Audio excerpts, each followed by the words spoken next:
Hello and welcome to WZX9, easy, smooth jazz listening. Hi everyone, welcome to Breaking Through in Cybersecurity Marketing. Today we have a really great episode, but before that, let me introduce you to my favorite co-host, Maria Velasquez, and today's favorite guest, Matt Mullan. Matt, thank you so much for being on the show today. Thank you guys for having me. I am super excited to be here. I'm relatively new to the community, but I'm amped to be a part of the conversations that are happening and joining the community efforts to help everyone out in navigating the craziness of cybersecurity marketing. Awesome. So Matt, tell us, who are you? Where do you work? What do you do? How did you get into cyber? Sure. So I've been in social media for going on 12 years.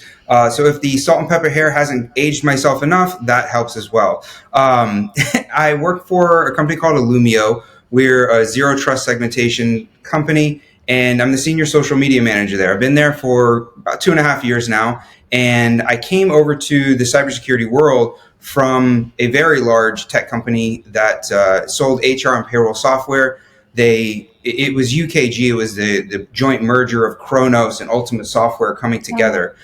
And I had been there for almost 7 years and ran the social media strategy with my team over there. And then before that, I've been in the game for a little bit. I actually got into social media, starting my own social media management company here in South Florida. And I got into that from sales. I started out my career right out of college in sales, and wanted to, stretch my creativity. And at that time, MySpace was clearly dead, so I'm not that old. But, Google Plus was still alive, and Facebook and all these other platforms were taking off.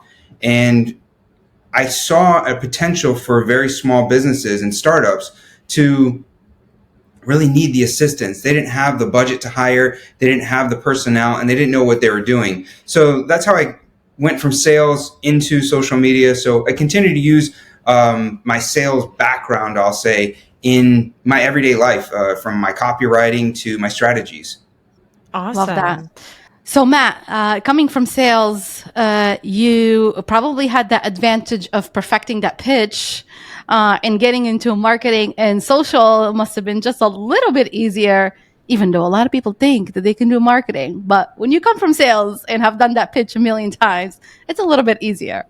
Yeah, it really helps, and it really helps just to have that certain mindset. One thing that I picked up in sales is finding the hot button, finding the pain point of who you're selling to, who you're trying to pitch to.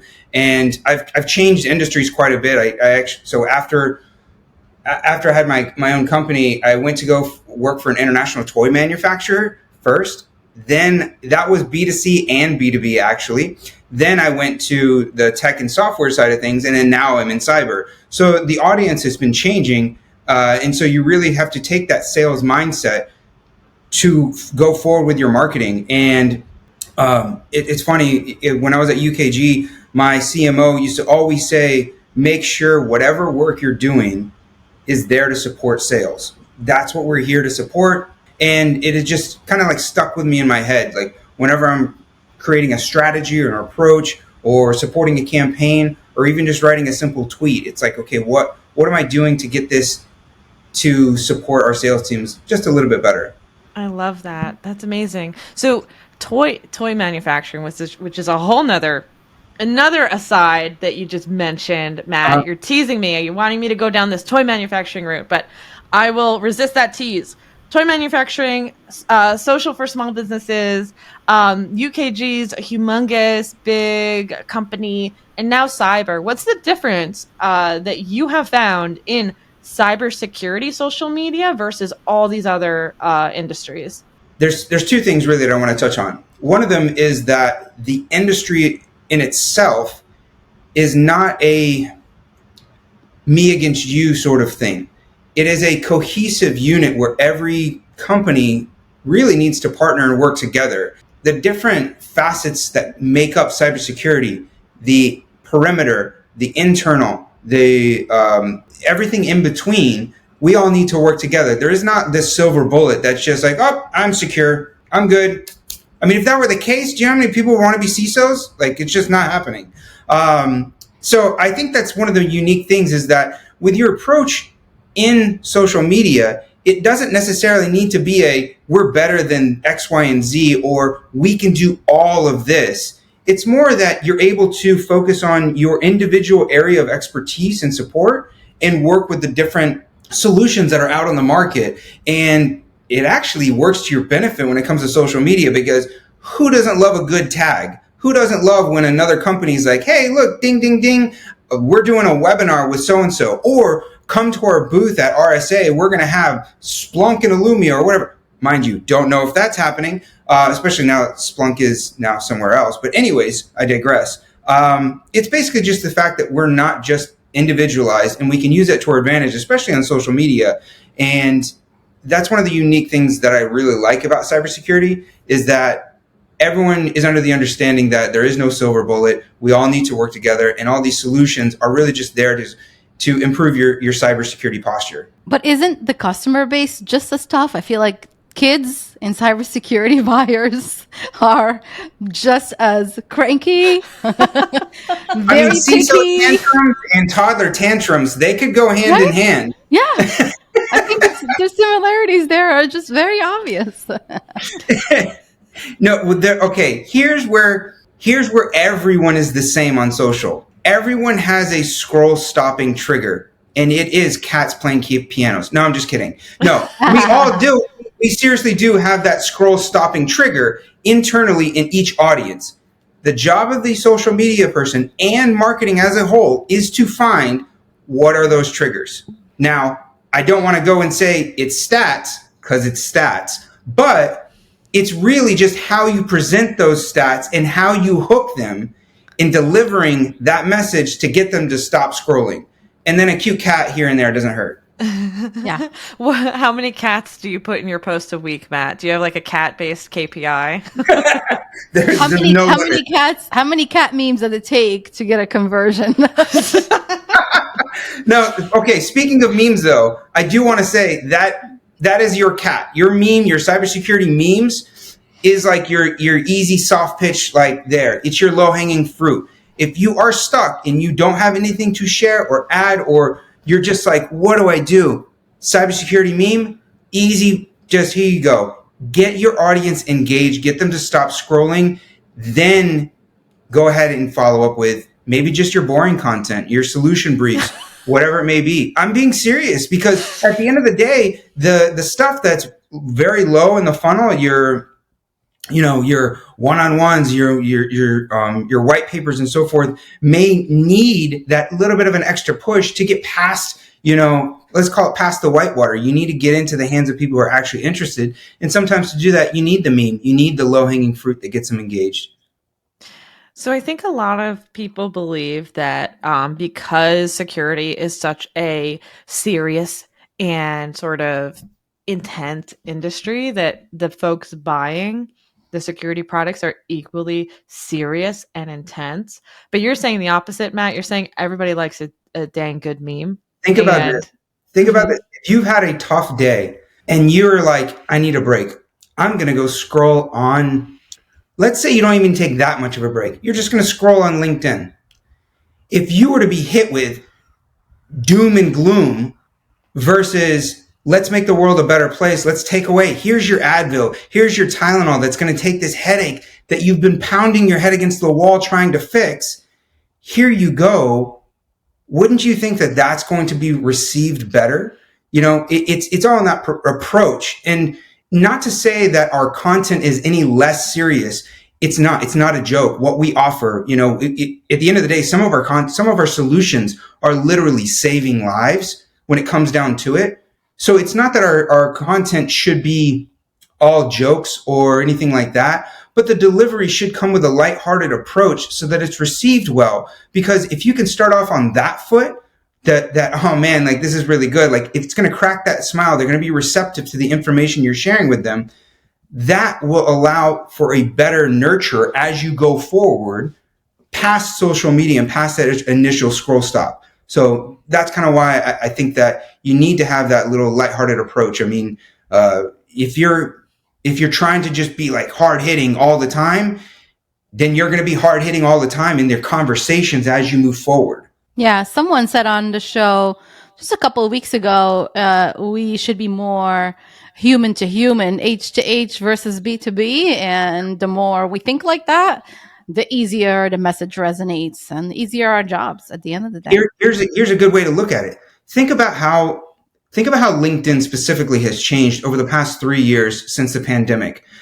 Think about how our lives have changed over the past 3 years since the pandemic.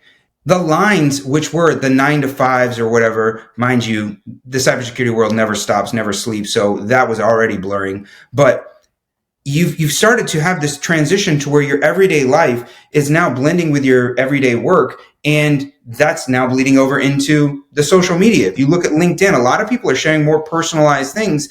And that is how forward thinking a lot of these companies and a lot of these people want to think and want to behave. So social media is often like the black sheep of the marketing family, I think. I think social media is out in like this cloud where maybe there's like rainbows and people, it's people think of social media marketing and they think of Wendy's and McDonald's hamburger Twitter wars or X wars, right?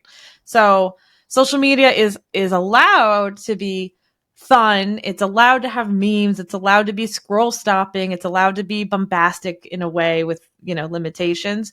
How do you get your whole team aligned on your social media strategy? How do you fit it into the broader goals of the business and the company? Results. So you need to, there's two ways to look at the results. One, you need to figure out what the results that you want, that your board, that your C-suite, that your CMO wants to see. Then you need to figure out how to get those results and then deliver those results to those executives. So what I mean by that is some executives and some C-suite see social as just a brand awareness play. I think that's a huge miss, but that's some of their focus. Some of them really get social and they see that it can not only be a traffic driver to the website, but it can be a legitimate lead driver too. So once you can understand the goals and the results that they want, then you need to go figure out how to get those results and then deliver them frequently and in their face. It is like a 1-2 punch. You need to deliver weekly results. And when I say exactly, it needs to be in their face because with social, so many wins can happen throughout a week and it can go slip underneath the rug because it's not like this big thing. And of course, everyone has their QBRs. Let's get that in at the end of the three months. So much has happened by that time. How are you able to condense all of that and make sure those results get seen? So hopefully that answers your question to make us not the black sheep anymore. Although I don't mind being the black sheep because it's a lot more fun. Mm-hmm. How are you doing this on your in your ongoing role now, Matt? How are you proving the value of social? Do you have like an email you send? Do you do it on like team calls? Like what is your sort of cadence for proving that value? So we have a sort of like a e-staff roundup of sorts, let's say, of weekly wins and our focuses for the week to come. So it allows me to really touch on anything that's happened in that given week. And I will, most common than not, 90% of the time it's going to be brand awareness plays because that's what you can add up right then and there. You can see, something tends to have gone viral or just something did really well. Or you can start adding some insights that, Instagram is now our second most engaging platform or whatever it may be, right? So that's what I try to do in the now. And then I take a monthly readout of performance and I kind of move it along a little bit further. Like, how are we doing overall? Like, are we actually performing? Then in the QBR, not only do I showcase all of that, that's when I hit them with, okay, we were able to drive X amount of leads. We were able to support this campaign. We were able to get this many new users to our website. So that's kind of how I play both sides there so that we don't fall off and we're not just like left to the wayside there. Are you the type that picks one social media channel and gets really good at it and invests 100%? Or do you like to experiment and put your eggs in different baskets? Maria, you're making Matt like squirm. I see Matt, you're making like this face. You're like, oh. I did promise him that this podcast was pretty relaxed, and now it's the exact opposite. I'm sorry, Matt. But at We're the same dialing time, up the stress here. I'm really excited to answer this question, and here's why. In the industry right now, LinkedIn is the go-to. B2B, LinkedIn is the go-to, right? At the same time, you've got a dumpster fire on X. You don't know what's going to happen, but the fire's still burning. Someone's still adding fuel to the fire, so people are still using it. And actually, believe it or not, I'm still able to get leads from it. I haven't even gotten to the lead generation component yet. So that's why I'm not killing it off. I'm still seeing leads from it. Then I just launched an Instagram account, and that took 6 months of planning for support and future planning to make sure that I have that ongoing. So to answer your question, it's not 100%, because if you're 100% and everything goes to the wayside or everything falls apart, you're totally screwed. And like, look at what happens with X right now, or Twitter, or whatever you want to call it. It could just be gone. I think you have to. I think you have to find where your main focus of users is going to be. Engage with them there, but then start to find where else they're having these conversations. That's where social listening can really be an important tool. Not just for organic social, but think about what you can do with that as far as leveraging paid social. And to be honest with you, I think that's the best way to test other markets, is using paid social tools. Back when Snapchat was making a charge, before Instagram Reels and Stories and all of these other things, Snapchat was like the go-to for quick in-your-face stories and 24-hour footage. I used events, geofencing, and paid media to see if there was a target market there on the platform that we could go to. So we did four different events that we tested paid advertising on there, and we're able to see that there really wasn't enough market audience for us to dedicate the bandwidth to run a full, robust social media strategy. And so to wrap this up, I think it's great to keep an eye on your main focus, touch on the different areas that are going to support those, and you have other followers. Keep an eye on the other expanding and new social platforms, but don't stretch your bandwidth to areas where it's not really going to pan out for you. Love that. Very sound advice. So you tease, and I am going to bite on this one. You tease lead gen from social. Okay. Tell us, how are you doing? And you're smiling. Okay. Things are better. Things are better for Matt in the hot seat right now. He is smiling. He's got a big grin. Tell us about lead gen and using social for lead gen for cyber, which is where like blows people's minds, that sentence even. So I get so excited about this because, as you kind of like alluded to, people think of social as just like this black sheep, this fun thing that we're just, posting memes, doing TikTok dances and whatnot. And exactly, right? It is fun, and I love it. That's honestly why I've been doing this for such a long time. But if you're able to convert those users, those people who are interested in your product, into leads, then why not go ahead and do that? And so you really have to develop the strategy where you have engagement with your followers, but then you're able to work with your content teams to produce content that's going to give information people that they need to bring them in so that you convert them to leads. Because the brand awareness play can only do so much. But how do you take them from your socials, from LinkedIn, from Twitter, from Instagram, and get them to visit your website and then in your system so you can nurture them in your funnel? So I really lean heavily on like a thought leadership style approach, mixed in with some cultural awareness sprinkles and making people excited and engaging. And then you piggyback off of that with your lead generating content. Then you've got your algorithm going for you. You're riding that wave of momentum. You drop the lead gen piece of content. That's when the clicks happen. It's going to get seen by the most people right after one of those really high posts. And you make sure you've got your lead tracking set up so you can know that they're coming from social, so that your nurture team knows that they're social and can handle them accordingly. Awesome. So you're saying create like a feeding frenzy, like Chum with sharks. No, I should stop making analogies. Like doing a lot of activity, something went viral. Wow. And now you can put in a link to this awesome ebook that's not boring, as we previously mentioned, but is wonderful and interesting. And people might people, the content goes further in that it reaches more people, and more people are being able to see it at that point in time.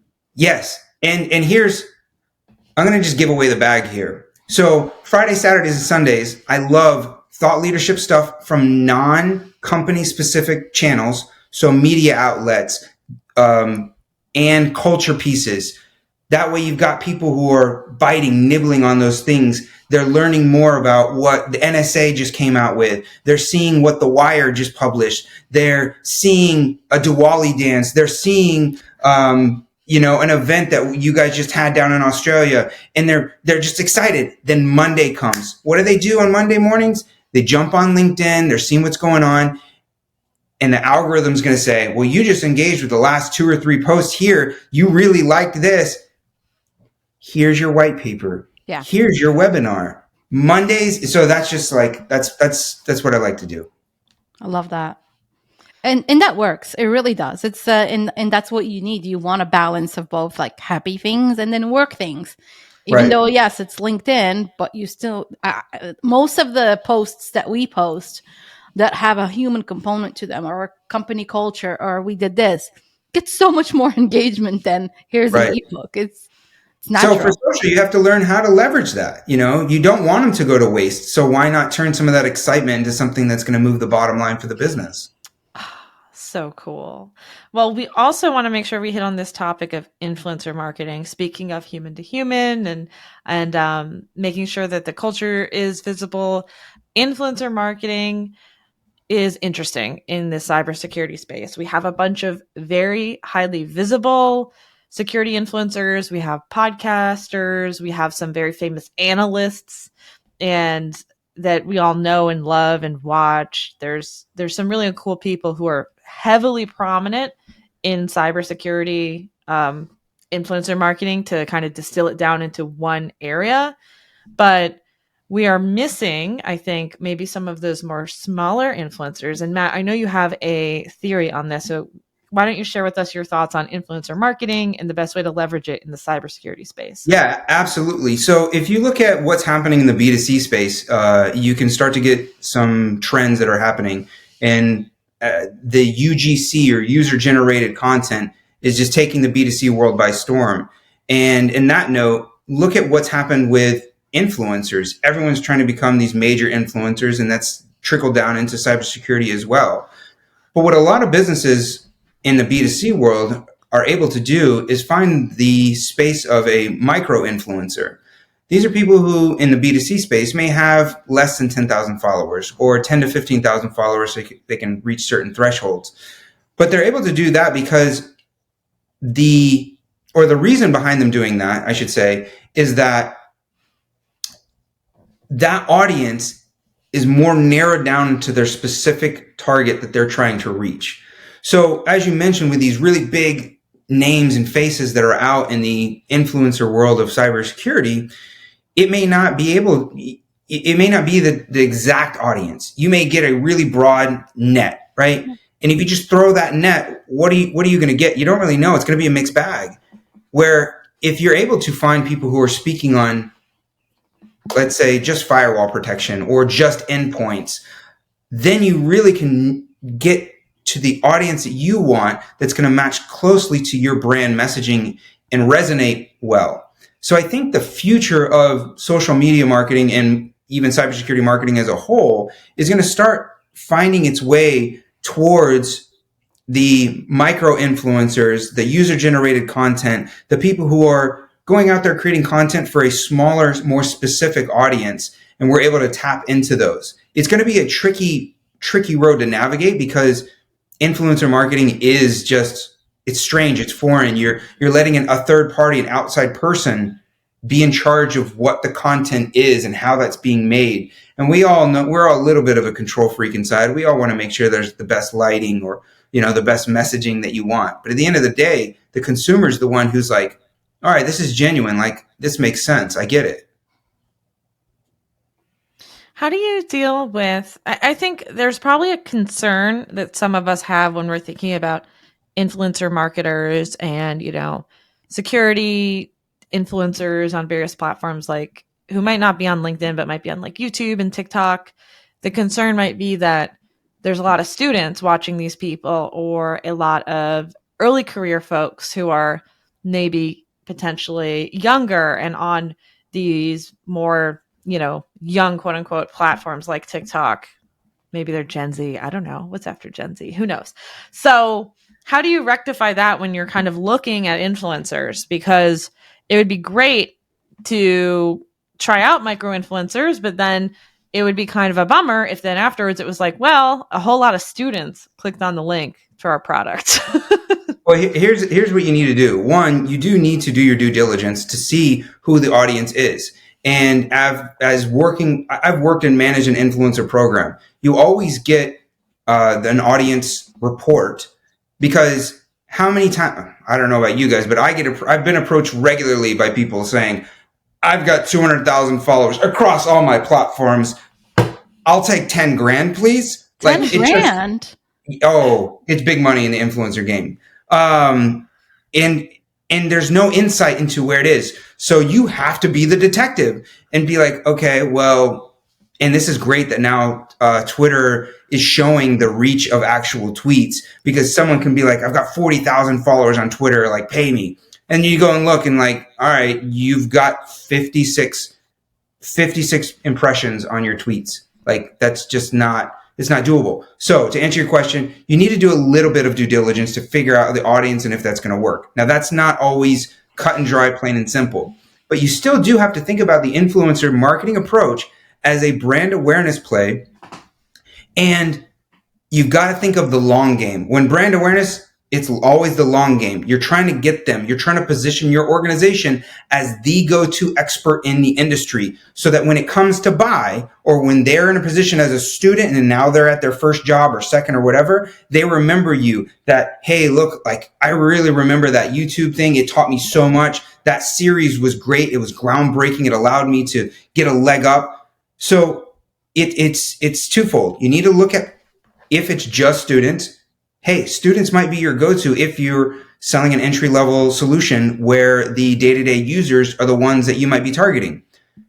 So you got to think about all of the different audience components to it and what you can do with them once you nurture them from that area. Love that. So I'm changing my career. That's it. I want to become an influencer. You already are influencing. You already are. Maria, what would your topic be? Oh gosh, I don't know. I have no idea. That's probably why I'm not making money from being an influencer today. I first got exposed to the influencer world when I was at the toy manufacturer. And when I tell you, it is wild out there. The requests that they get, their behavior is like they're D-list celebrities. Like, send me this. I will do this at my free time. But I would like this and this product. Please send it to this address and payable to here. Like, it is just like, okay. Yeah, I mean, I've seen the success from a couple of years ago. It was the unboxing of toys on YouTube, and how mesmerized kids were. I mean, and my kids were for a certain amount of time, and I was like, okay, no more. This is becoming like drugs. So that's why the cybersecurity marketing space, I think, hasn't been able to truly find the micro influencers, because it takes a certain individual with a certain skill set and ideas to get a following. So that's why I think like Chase Cunningham, for example, like he's up here because it's this conglomeration of like zero trust, right? It's everything coming together. So that's why I think like if you had like, the endpoint genius or whoever might be the next person, if you had it more like honed in, I think that's where we could find some success in utilizing those. All right. Yeah. So hey, Gianna, I'll jump in. If you're willing to give us your secret favorite top 5 influencers in cyber, would you share with us who they are? I really don't have a top 5. And I think it's because it depends. We stressed him out again. Yikes. He's never coming back. No. The reason why is because I truly think that there's a lot of confusion in the cybersecurity marketing space when it comes to influencers. And that is because the industry changes so quickly. Everyone's just trying to keep up with the next latest and greatest. And the things are changing so rapidly that I think it's hard to say that I have a favorite, right? I shouldn't say I have a favorite because they all are going to have their different skill sets, and I think that they can all add to the conversation. But I think that the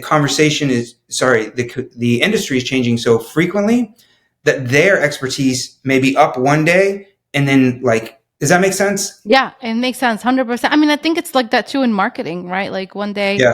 this thing is hot, PLG is hot, and now it's no longer. And then we've got, all of I this. think that some AI influencers are going to be riding a good wave, but Yes. I think there's going to be a come down soon, as the dust settles. So yeah. And as influencers just become deep fakes and AI themselves, and then we don't need that's another component of it, So there's so much that goes into the influencer marketing. Right? Oh, that's creepy. Scary. Gianna, is it time for a game? It is time for a game. And Maria, by the way, I figured out what your influencing would be. Okay. You'd be the pen testing princess. Ooh. Right? Wow. Pen testing princess on Instagram. I'm more on like the villain side. Okay. So I don't know, like the darker princesses. We'll have to figure that out. Maleficent. Yeah. Maleficent. Whichever one wears dark lipstick and stuff. That's but it doesn't. It needs to alliterate. I don't know a word for M that starts with M that would. Maleficent can go with malicious. Maleficent actors, threat actors. Yeah. We have something here. We'll keep noodling on it. Yeah, we'll see this we'll debut this at RSA. Next podcast, I'm showing up with my horn. You should have like a full-on costume. Which we have, by the way. My daughter has been Maleficent for the past 2 Halloweens. So there you go. You're ready. There. Yeah. All right. Now we are going to play our game. So we are going to guess what you would be doing if you were not doing this. And I am going to go first because I know exactly what you would be doing, Matt. Okay. There's this show on Netflix and it's called Is It Cake? And I love that show. I hate the host. He won't hear this. He's on SNL and he's terrible. We're gonna tag him. We're gonna tag him. No, that's not nice. Don't say that to him. You were great at hosting, sir. Famous comedian guy. Anyway, Matt, I think you'd be a wonderful host of Is It Cake? I literally think that I see that smile and that excited look coming out, which means I'm going to win. But Maria gets to go first next, and then you get to pick. So, Maria? So, Matt, I see you being like a really awesome sports coach for young kids, like high school, maybe a little bit younger. I'd see you in education, particularly in physical education, and being like that coach that takes a team from nothing to national championships. I don't know, something like that. End up on a Disney movie? And yeah, exactly. That would be so fitting. The Glory that's my guess. Starring Matt Mullan. Yeah. It rhymes. All right, Matt. So you made so anyone who's not watching this on YouTube, please do, because Matt makes a lot of amazing faces during this episode, which is why we keep commenting on them. And Matt, you made a lot of faces during both of our talks. So both of our picks. So tell us who is most right, and then what would you actually be doing? Okay. I'm gonna go with Maria, but there's only one reason why. Well, there's 2 reasons why. One, I've done it before and I love kids. I was, me and my best friend, when we were in high school, we coached 3, 4, and 5-year-olds in soccer. We did it for 2 years, absolutely loved it. It lit up my world. But Gianna, I think I would be a great host. It would be so much fun after it's done. Because one little fun fact, I'm nervous as all hell in front of the camera. But I try my best to hide it, and that's probably why you're seeing a lot of faces and expressions. So yeah, that was a tough one. So Maria, unfortunately, you win that round. Unfortunately, yes, and you did really well today on camera on this podcast show. You can't even see the. But now all I want is cake. Thanks, Gianna. We'll bring cake next time. You definitely have to come back on the show, though, Matt, because I think we just scratched the surface of that social media brain of yours. I think there's so much more. I'd be happy to come back. I think that there's so much in the world of social media. Each platform has its own nuances. Their algorithms are always changing. The strategies. I mean, we didn't even touch upon social selling. We didn't touch upon employee advocacy usage, and all of these things make up a killer social strategy. Yes, love that. And Reddit, right? I think that needs its own episode, right? Reddit is a scary and dark, amazing place. It is just, yeah. I don't know. Yeah. That's one I don't even know if I would touch with a 10-foot pole. There you go. I'd get roasted just all day on Reddit. Same. That fear we all share for sure. Yeah. All right. Well, thank you all so much for joining and listening to us today. Matt, thank you for being on the show, taking the time off your day to be with us. For those listening, make sure you subscribe. There's a new episode that drops every Wednesday, and give us as many stars as you want and can and should. Tell your colleagues in cyber marketing and any other industry marketing jobs about this show, and see you all next time. Thank you guys for having me.